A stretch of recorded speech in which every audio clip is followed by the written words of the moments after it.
Walking lateral hinges. We are adding a little bit of transverse and frontal plane movement into our strength training. So that just means that we're kind of getting out of the sagittal plane. So sagittal plane, you can think of that as like walking forward or walking backwards or a push-up or a squat, where we're not really rotating through our body, nor are we going laterally or side to side. So the walking lunges are a really great way to incorporate some other planes of motion into our strength training. What we're going to do is we are going to step out, and the leg that steps out is your hinging and working leg.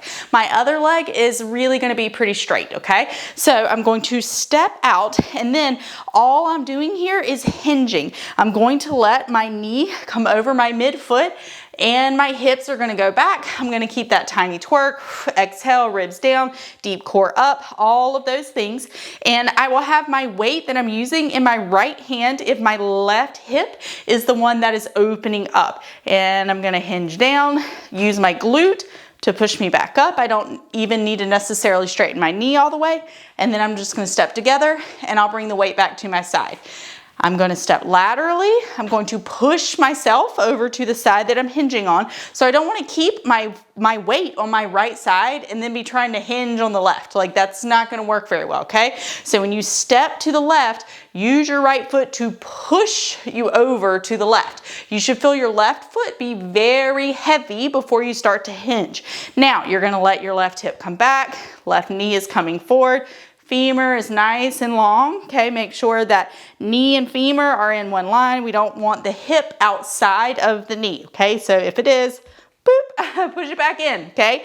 Knee and hip are in one line, and we're gonna let all of this open up. Make sure you stay very heavy on that left side.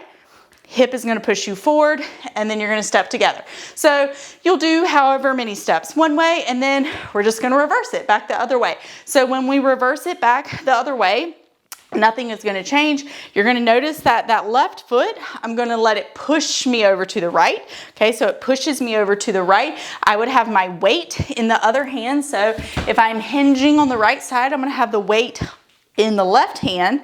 I'm going to rotate over that right side. Now I'm going to open up that right side.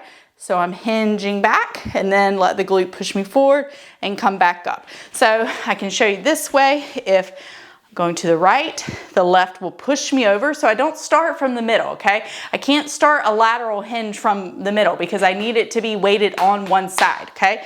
So I'm here, step over right. The left pushes me over to the right.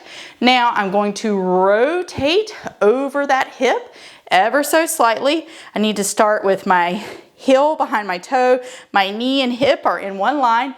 Now I'm going to go back, and I'm letting this weight come down towards my big toe. Heel is heavy, knee is over midfoot. Glute pushes me forward and up, and then I would step together and then step to the side and repeat. Those are your walking lateral hinges.